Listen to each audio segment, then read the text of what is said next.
Reagan was elected to the presidency, he installed Louis Giuffrida as head of FEMA, the Federal Emergency Management Agency. Giuffrida was an old cold warrior from Reagan's California days whose specialty was suppression of unrest and dissent. Giuffrida, North, and George Bush began to turn FEMA into an instrument of domestic anti-terrorism. You're dealing with a group of people in the Reagan administration who equated political dissent with treason, and who cannot differentiate between emergency procedures, which I think everyone agrees are necessary, and suppressing political dissent. And with North and Poindexter and Casey, you have a group of people who saw Americans who disagree with them as the enemy. Colonel North, in your work at the NSC, were you not assigned at one time to work on plans for the continuity of government in the event of a major disaster? Mr. Chairman. I believe that question touches upon a highly sensitive and classified area, so may I request that you not touch upon that, sir.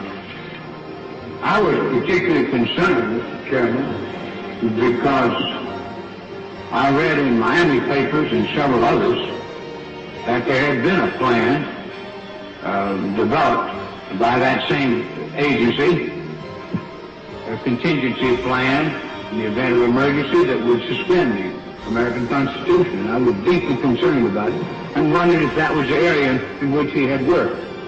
I believe that he was. May I most respectfully request that that matter not be touched upon at this stage. If we wish to get into this, I'm certain arrangements can be made for an executive session. And tragically, the only member who got close was Jeff Brooks. And a radio host who says he predicted a staged attack on the World Trade Center involving Osama bin Laden as a fall guy in 2001 now says last week's Red Terror Alert is just a trial run for a massive staged terror attack initiated by the U.S. government. Pardon me. Alex Jones says the attack will occur before the end of October and could provide the, quote, neo-fascist bloodsuckers in the administration with fraudulent justification to invade Iran or Syria before November's midterm elections.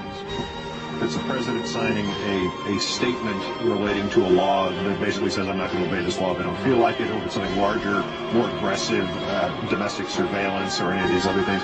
Where are the constitutional checks? Is that machinery still present? Is it still working? Is it rusted, or is it not working at all? Well, it's not working very well. Yeah, please. Thank you, Mr. President. It's an honor to have you here. I'm a first-year student in South Asian Studies.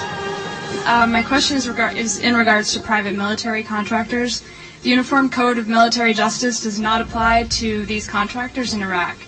I asked your Secretary of Defense a couple months ago what law governs their actions. Mr. I'm going to ask him. Go ahead.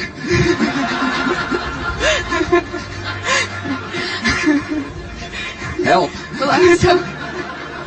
When the president had an opportunity to capture or kill Osama bin Laden, he took his focus off of them, outsourced the job to Afghan warlords, and Osama bin Laden escaped. 6 months after he said Osama bin Laden must be caught dead or alive, this president was asked, where's Osama bin Laden? He said, I don't know. I don't really think about him very much. I'm not that concerned. We need a president who stays deadly focused on the real war on terror, Mr. President.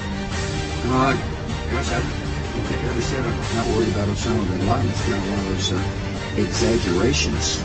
so I don't, I just don't spend that much time on it. I repeat what I said. I truly am not that concerned. Saddam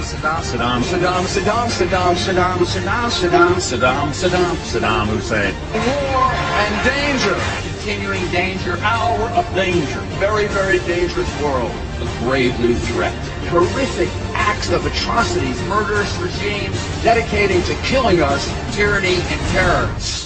Several countries that we would consider Arab countries have already been told by the Israelis to prepare that it's going to happen, and these leaders behind the scenes are supporting it, but will publicly stand up and condemn it.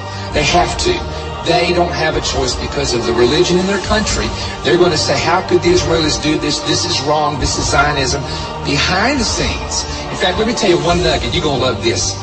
A man who is in Tampa, who works here in Tampa, was sharing with me, and he's a very high-ranking military official. He said, he says, I have been to Arabia, and I have met with the leaders in Persia, Arabia, Egypt, etc. He said, that's part of my job working for the government. He said, let me tell you something that would shock you. He said, publicly, they despise the Jew and they hate Israel. But he said, every leader, he says, now I'm telling you, the leaders will say to me privately, we know the land belongs to the Jews, and we know we can't whip them. He said, privately, they'll tell you that. But he said, when it comes to the public and to the propaganda, they will absolutely go the opposite direction. He said, I'm telling you, one-on-one, he started naming them, and it shocked me that he knew these people. He said, when you are one-on-one in a room with them, they'll say, we know. The FEMA plans to imprison American citizens have generated a lot of interest around the country in locating the potential prison camps throughout the country. These may be facilities currently being used as prisons, such as those you saw earlier, or prisons that are being built supposedly in the name of the war on drugs, or facilities that have other uses but which could be quickly used to detain large numbers of people, such as this Amtrak facility in Beech Grove, Indiana. All of the renovations to this property have involved putting in new fencing, electronic turnstiles, concrete flooring in unused warehouse buildings, and putting in large gas furnaces on buildings that were never heated any time in the past 20 years.